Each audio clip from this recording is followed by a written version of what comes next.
What's going on, guys, and welcome back to another video. So today, first, you probably noticed that my video looks a little bit different and sounds a little bit different than my normal videos. There's a reason to that, and I will get to that in just a minute. But today I want to explain how more than 304 million people here in the US alone are going to be impacted because they are not ready. Now, I will get to that in just a second as well. First, I want to read you an email that I received this morning. I received this email from a good friend, and it reads this: I screwed up. I know deep down I should have listened to you and prepared much better, but I didn't. Last night, we lost power at our home for more than 4 hours, and all of the food we have needs to be cooked in some way. This morning I noticed that my internet was out, which is why I'm sending you this message through my iPhone. But the real problem is now I see how our lives has been thrown for a loop. Jacob and Emily have no idea what is going on. Those are my friend's kids. And Lauren, his wife, is looking at me and asking, what do we do? Honestly, I have no answers.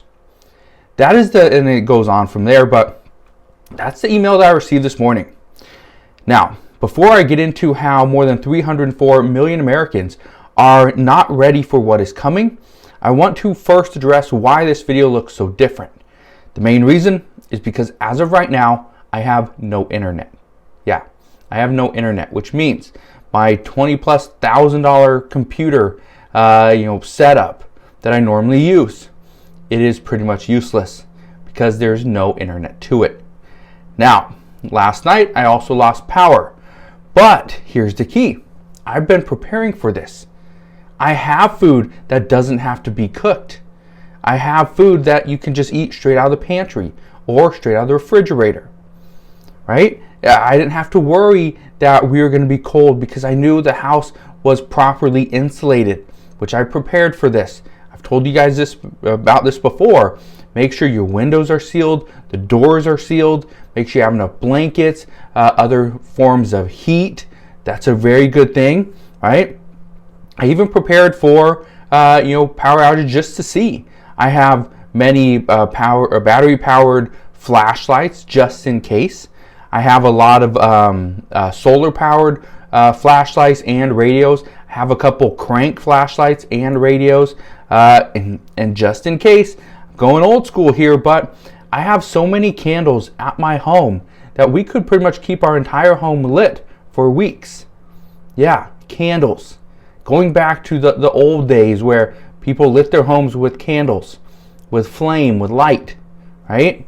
And so the key is I've been preparing for an event like this for some time. Now, obviously, losing power for 4 hours, no big deal. Most people are like, yeah, that happens all the time.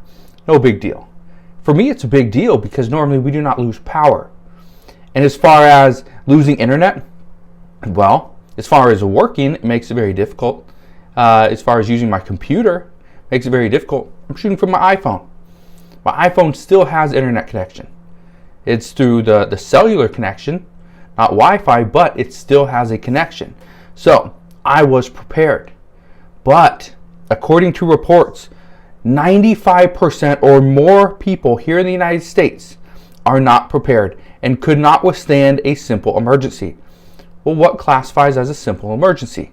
Something as simple as losing power for a handful of hours. Think about it. If you lost power for, let's say, 5 hours, could you make it through that? Most people are like, well, yeah, I could make it through, but it would be very uncomfortable, which it probably would be. Could you eat? Some people say, well, no, because all I have is TV dinners. All I have is frozen food. Everything needs to be cooked. Well, do you have stuff to make a sandwich? Do you have peanut butter, jelly? Do you have bread? If you do, that could work. If you're trying to make macaroni and cheese on an electric stove, it's probably not going to help if you have no power. Think about that. Now, the other thing that I'm very fortunate been able to do is I've been able to buy the things to cook outside if I needed to. I have propane, I have a barbecue, have a whole setup outside as well, but we also go camping multiple times throughout the summer. So one of the things we also have is an outdoor grill, right? A little camping stove, right? That uses the small little propane tanks. We have that. You can take that outside. You can cook on that. So make sure you're prepared. And I'm not telling you this to try to sell you on, hey, go buy stuff. But right now, this is what, 2 days, the day after Black Friday. This is Saturday, November 26th. Yeah, now might be a very good time to go out there and buy some stuff. Go buy a generator that may be on sale, right? Go buy a backup battery that I've seen on sale. Jackery's selling them, right? But here's the thing. Not having internet is tough for me because I do everything online. Almost every single one of my businesses is done online. So it makes it very difficult. But the nice thing is I can shoot from my phone. I can answer emails from my phone. I can run my other businesses from my phone. So I am prepared for that. Now, I woke up this morning, realized we don't have any internet. And I could have been like, oh, you know what? I'm just going to take the day off. But I thought, you know what? This is a good time. This is a sign. I need to get on here. Who knows how this video is even going to look or how it's going to sound. But I decided to get on here because people all across the United States lose power all the time. And according to experts, what we are going to see coming up very soon is the overworked electrical grid is going to go down multiple times throughout this winter. They anticipate things will get even worse as the winter moves on. Now, we haven't received a whole lot of snow, right?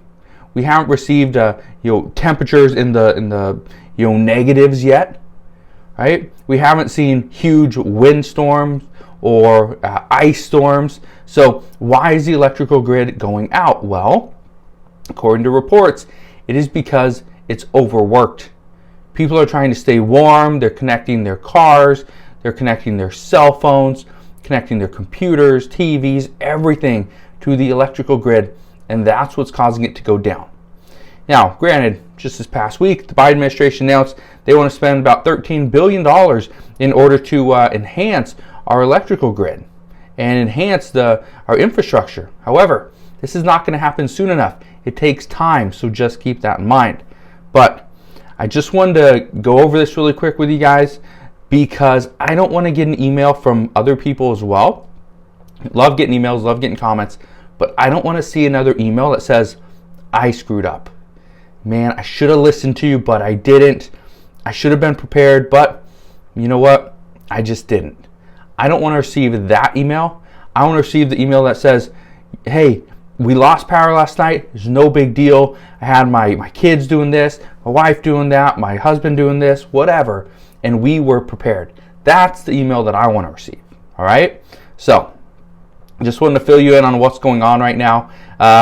I will probably do another video later on today. Hopefully, I have internet. If that's the case, great. If not, I may do another video straight from my phone again. So, that's what I got for you guys today. Again, as always, thank you guys for watching. Have a wonderful rest of your day. Consider subscribing, and I'll see you guys on the next one.